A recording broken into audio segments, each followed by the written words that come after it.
আসসালামু আলাইকুম বন্ধুরা, আজকে আমরা হযরত নূহ আলাইহিস সালাতু ওয়াস সালামের প্লাবনের ঘটনা সম্পর্কে জানতে চলেছি। তোমরা যারা আমাদের চ্যানেলটি এখনো সাবস্ক্রাইব করনি, অতি শীঘ্রই সাবস্ক্রাইব করে নাও।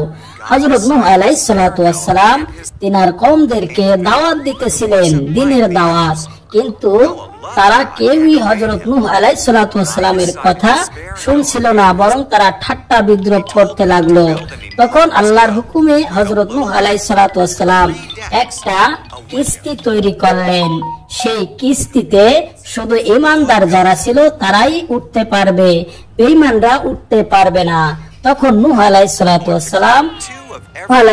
ওয়াস সালাম সমগ্র কওমদেরকে সহ পৃথিবীর যত প্রাণী ছিল সমস্ত প্রাণীদের এক এক জোড়া করে তিনি তিনার নৌকায় উঠালেন এবং হঠাৎ করে বৃষ্টি শুরু হয়ে গেল। আসমান থেকে, জমিন তলদেশ থেকে পানি বাইর হতে থাকলো। এভাবে সমগ্র এলাকা প্লাবিত হয়ে গেল, সকলেই ধ্বংস হয়ে গেল যারা জমিনের বুকে ছিল। নূহ আলাইহিস সালাতু ওয়াস সালামের কিস্তিতে যারা ছিল শুধু তারা ব্যতীত সকলেই ধ্বংস হয়ে গেল। এভাবে প্লাবন চলতে থাকে এবং নূহ আলাইহিস সালাতু ওয়াস সালাম তিনার কওমদের সঙ্গে হিদায়াতের কথা বলতে থাকে। এভাবে কঠিন থেকে কঠিনতর প্লাবন হয়ে পৃথিবীর সমস্ত জীব জন্তু শেষ হয়ে গেল।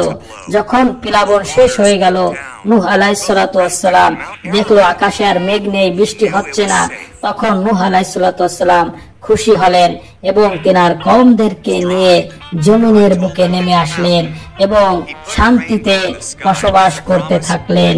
এবং নূহ আলাইহিস সালাতু ওয়াস সালাম তিনার কওমদেরকে বলতে থাকলেন, তোমরা সর্ব অবস্থায় আল্লাহর শুকরিয়া আদায় করবে, কারণ আল্লাহ আমাদেরকে মহাপ্লাবন থেকে ঈমান আনার কারণে আমাদেরকে রক্ষা করেছেন।